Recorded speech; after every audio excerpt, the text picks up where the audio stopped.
జరిగింది. ఆ పేషెంట్ ఈరోజు మనం డిశ్చార్జ్ చేయబోతున్నాం. ఈ సందర్భంగా ఈ విషయాల్ని మీతో పంచుకోవాలని, అదేవిధంగా దీనికి సంబంధించిన సమాచారం ప్రజలకు తెలియజేస్తే అది చాలా మందికి ఉపయోగకరంగా ఉంటుందని చెప్పి ఈ సమావేశాన్ని ఏర్పాటు చేయడం జరిగింది. సో మేము 45 డే ఓల్డ్ బేబీని ట్రీట్ చేశాము. ఆ బేబీకి సంబంధించిన సమాచారం మా డాక్టర్స్ బృందంలో డాక్టర్ విశ్వతేజ అని ఉన్నారు, కుమారండి తేజ గారు ఉన్నారండి. ఆయన ఈ బేబీకి ఎలాగ ట్రీట్మెంట్ జరిగింది ఏంటి మిగతా విషయాలన్నీ ఆయన షేర్ చేస్తారు. అదేవిధంగా ఈ సమావేశంలో డాక్టర్ రాధాకృష్ణ గారు ఉన్నారు, మేనేజింగ్ డైరెక్టర్, డైరెక్టర్, అలాగే అబ్బురెడ్డి గారు డైరెక్టర్ గారు ఉన్నారు, తర్వాత రాజశేఖర్ గారు ఉన్నారు. సో సార్ ఒక్క నిమిషం అందరూ కూర్చోండి.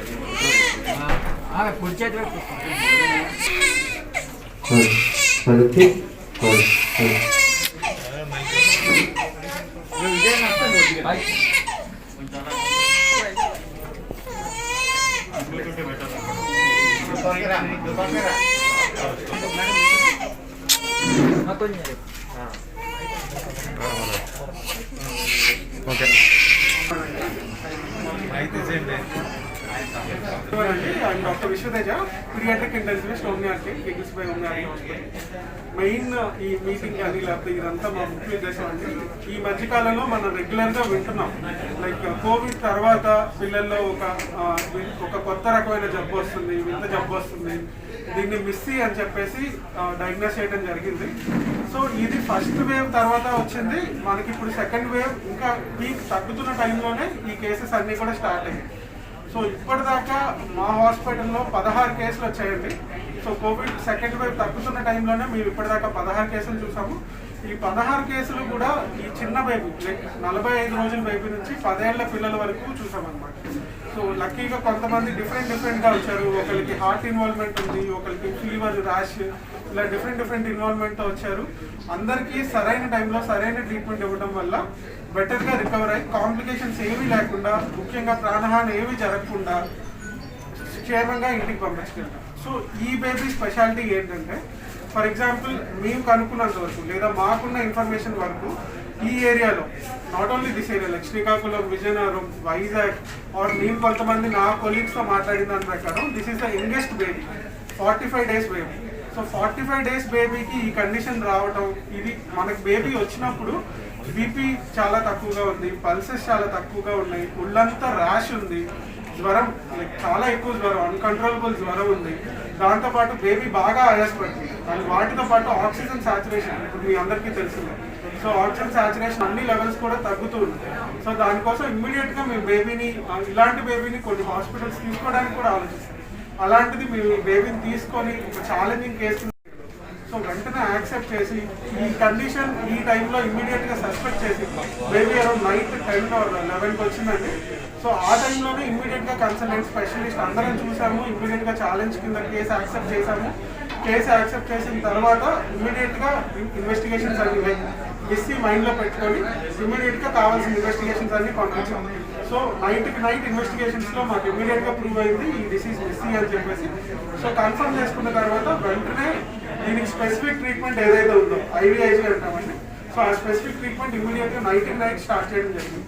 సో సరైన టైంలో సరైన ట్రీట్మెంట్ స్టార్ట్ చేయడం వల్ల నైట్ మీరు బీపీని స్టెబిలైజ్ చేయగలిగాం, నైట్ బేబీని స్టెబిలైజ్ చేయగలిగాం. ఆక్సిజన్ రిక్వైర్మెంట్ అంతా ఉంది. ఒకవేళ నైట్ కనుక ఈ సరైన ట్రీట్మెంట్ అందకపోతే బేబీ ఇంకా సిక్ అయి వెంటిలేటర్ దాకా వెళ్ళే అవకాశం కూడా ఉండేదేమో మాకు తెలియదు. సో ప్రస్తుతానికి అవన్నీ కూడా అవాయిడ్ చేయగలిగాం. లక్కీగా ఇమ్మీడియట్గా ట్రీట్మెంట్ అందించడం వల్ల 3వ రోజునే బేబీని వార్డుకి షిఫ్ట్ చేసేయగలిగాం.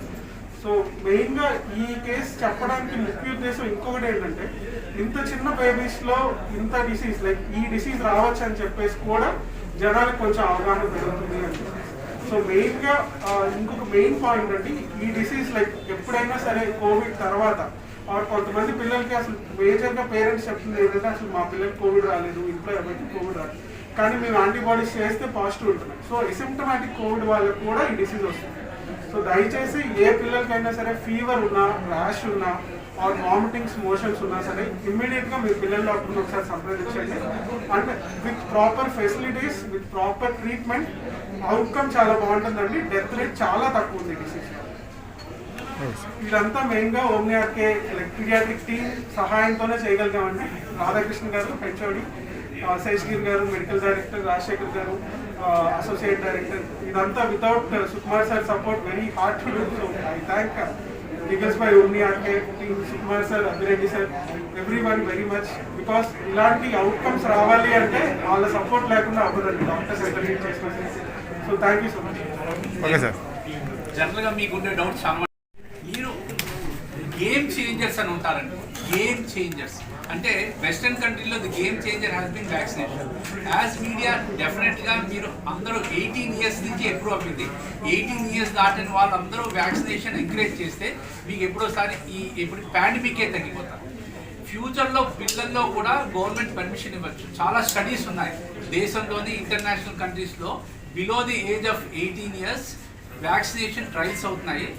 నా ఎక్స్పెక్టేషన్ ఏంటంటే ఒక 3 నెలలు 6 నెలల్లో మనకు కూడా పర్మిషన్ వస్తుంది. అప్పుడు పిల్లల్లో కూడా వేయించుకోవచ్చు, ఆ స్కూల్స్ కూడా వెళ్ళచ్చు. Okay sir, thanks. పిల్లల్లో కోవిడ్ డిజీజ్ ఉంటుందా లేదా అని చాలా మందికి డౌట్. పిల్లల్లో కోవిడ్ డిజీజ్ ఉంటుంది. సుమారుగా 8% టోటల్ కోవిడ్ కేసెస్లో కన్ఫర్మ్డ్ కేసెస్ 100కి 8 కేసెస్ పిల్లలు. గుడ్ న్యూస్ ఈజ్ ఫస్ట్ వేవ్లో కంటే సెకండ్ వేవ్ ఎక్కువైనా పెద్దవాళ్ళలాగా సివియర్గా అవ్వడం చాలా చాలా చాలా తక్కువ. మనం పెద్దవాళ్ళు చూస్తాం 100 మందికి 5 మంది సీరియస్ అవుతారు, ఆ 5 మందిలో ఒకరి వరకు ఫెయిల్ అయిపోతుంటారు. పిల్లల్లో కోవిడ్ ఉంటుందంటే చాలా ఎక్కువ మందినే చూస్తాం. ఈ సెకండ్ వేవ్లో ఎక్కువ మందిని చూసాం. గుడ్ న్యూస్ ఏంటంటే వాళ్ళెవరు సీరియస్గా అవ్వడం, డెత్ వరకు చాలా చాలా చాలా తక్కువ. అంటే నా ఎక్స్పీరియన్సే కాదు, మా పిల్లల doctor through out India contact చేస్తాను కదా, పిల్లల్లో తక్కువ. ఈ పర్టికులర్ మిస్సీ అనే కాంప్లికేషన్ కోవిడ్ వచ్చిన పిల్లలకి 1000 నుంచి 10,000 మంది పిల్లల్లో ఒకరికి MIS-C అంటే multi system inflammatory syndrome in children. Multi system inflammatory syndrome in children 1000 మంది పిల్లల నుంచి 10,000 మంది పిల్లలు ఎఫెక్ట్ అవుతే ఒకరికి వస్తారు. అది ట్రీట్మెంట్ ఇస్తే సుమారుగా 100% సక్సెస్ అవుతారు. మరి ఈ పర్టికులర్ కేసు గురించి మాకు ఎందుకు ఇంట్రెస్ట్ అంటే, మా ఫ్రెండ్స్ అందరినీ త్రూఅవుట్ ఇండియా కనుక్కున్నాను కదా, వాళ్ళు అందరూ లోయెస్ట్ స్టేజ్ 4 నెలలు 6 నెలలు సంవత్సరం చూశారు. కానీ 45 రోజులు చూసే పిల్లలకు మిస్సీ వచ్చే కేసు మేము ఇదే ఫస్ట్ టైం రికార్డ్ చేస్తున్నాం. సో మీకు మూడో డౌట్ అవ్వచ్చు, సార్ థర్డ్ వేవ్ వస్తుందని. డెవలప్డ్ కంట్రీస్లో థర్డ్ వేవ్ రాదు. Reason vaccination. సో మనకి థర్డ్ వేవ్ వస్తుందని చాలా ఎక్కువ డిస్కషన్ అవుతుంది. థర్డ్ వేవ్ రావచ్చు, వ్యాక్సినేషన్ కవరేజ్ బాగుంటే థర్డ్ వేవ్ రాదు. వ్యాక్సినేషన్ కవరేజ్ బాగుంటే థర్డ్ వేవ్ రాదు. వ్యాక్సినేషన్ కవర్ అయ్యే వరకు థర్డ్ వేవ్ రావచ్చు, పిల్లలు ఎఫెక్ట్ అవ్వచ్చు. ఇది ఒక పెద్ద డిస్కషన్. పిల్లలు ఎఫెక్ట్ అవుతారంటే మీరు పెద్దవాళ్ళందరికీ వ్యాక్సిన్ వేసేస్తాం, మీరు ఇంకెవరు మిగిలారండి? పిల్లలే మిగిలారు. సో పిల్లలకి ఎఫెక్ట్ అవుతే, ఈ పర్టికులర్ స్ట్రెయిన్ కానీ ఎఫెక్ట్ అవుతే రిస్క్ టు ద లైఫ్ చాలా తక్కువ. ఈ వైరస్ ఏంటంటే అన్ఫార్చునేట్గా మ్యూటేట్ అవుతుంటుంది, దాని స్ట్రక్చర్ మార్చుకుంటూ ఉంటుంది.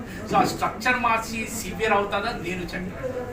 మా శాసగిరి గారు ఉన్నారు, అతని ఎక్స్పీరియన్స్ ఇన్ పసిపిల్లలు కోవిడ్ చెప్తారు.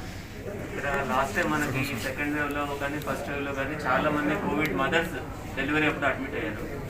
లక్కీగా ఆల్మోస్ట్ మనం ఒక 20 డెలివరీస్ దాకా చేసాం లాస్ట్ ఇయర్ అన్ని కలిపి. అందరు పిల్లలు వాళ్ళకి కోవిడ్ మదర్స్కి పుట్టిన బేబీస్ అందరూ చక్కగా ఉన్నారు. వాళ్ళు ఆల్మోస్ట్ మనం కొంతమంది బేబీస్ 1 month, కొంతమంది బేబీస్ 1 year దాకా వెళ్ళిపోయారు. వాళ్ళు ఎవ్వరికి ఏ ప్రాబ్లమ్స్ రావడం లేదు. సో దట్ వాళ్ళకి రెగ్యులర్ చెకప్స్ ఒకటే అవసరం. ఒకటి మదర్కి ఏమన్నా కోవిడ్ వస్తే ప్రాబ్లం అవుతుందని చాలా అపోహలు ఉంటాయి. యూజువల్గా మదర్కి కొద్దిగా సీరియస్ అయ్యే అవకాశం ఉంటుంది. వాళ్ళు ప్రాపర్ మెడికల్ ట్రీట్మెంట్ తీసుకుంటే నార్మల్గా డెలివరీ సివియర్ అయినా కూడా ఆ బేబీస్కి అయితే చక్కగా ఉంటున్నారు. ఆల్మోస్ట్ ఇండియాలో టోటల్గా ఇప్పుడు నియోనెటల్ రిజిస్ట్రీలో ఆల్మోస్ట్ 180 కేసెస్ రికార్డ్ అయ్యాయి. ఒక్క బేబీకి కూడా ఏమీ ప్రాబ్లమ్స్ రాలేదు, ఒక్క బేబీ కూడా డెత్ జరగలేదు. సో దట్ అదొకటి. రెండోది, ఈ చాలా కామన్ క్వశ్చన్ అడుగుతుంటారు మదర్స్. ఇప్పుడు 1 month 2 months లాక్టేటింగ్ మదర్స్ అంటే బాబుకి పాలు ఇస్తుంటారు మదర్. సో వాళ్ళు వ్యాక్సినేషన్ వేయించుకోవచ్చు అని. అదైతే వేసుకోవచ్చు, వాళ్ళకి ఏమాత్రం కాంట్రా ఇండికేషన్ లేదు. ఇప్పుడు వ్యాక్సిన్ అందరూ ఈవెన్ తల్లిపాలు ఇచ్చే మదర్స్ కూడా వేసుకోవచ్చు. మూడోది ఏమంటే, ఈ కోవిడ్ వస్తే మదర్కి 2 నెలల పిల్లలు 1 month పిల్లలు ఉన్నారనుకోండి, వాళ్ళకి తల్లిపాలు పెట్టచ్చా లేదా అనేది ఇంకొక కామన్ క్వశ్చన్ అడుగుతున్నారు. వాళ్ళు ప్రాపర్ మాస్క్ వేసుకొని ప్రాపర్గా చేతులు హ్యాండ్ హైజీన్ చేసుకొని ఆ బేబీస్కి పాలు మానేయాల్సిన పని లేదు. ఆ 15 రోజులు వాళ్ళు ట్రీట్మెంట్ తీసుకోవచ్చు. బట్ స్టిల్ మదర్ కండిషన్ బాగుంటే తల్లిపాలు కంటిన్యూ చేసుకోవచ్చు. మాస్క్ ధరించాలి, చేతులు కట్టుకోవాలి. వ్యాక్సిన్ వేసుకోవచ్చు, తల్లిపాలు ఇచ్చే మదర్స్ వ్యాక్సిన్ వేసుకోవచ్చు. ఈ రెండు చాలా ఇంపార్టెంట్ క్వశ్చన్స్ అడుగుతున్నారు అందరూ. మీరు అందరికీ ఈ మెసేజ్ అందజేస్తే that is these 2 things are very useful for the mothers. Okay sir, thanks. As media మీరు అడగచ్చు సార్, మీరు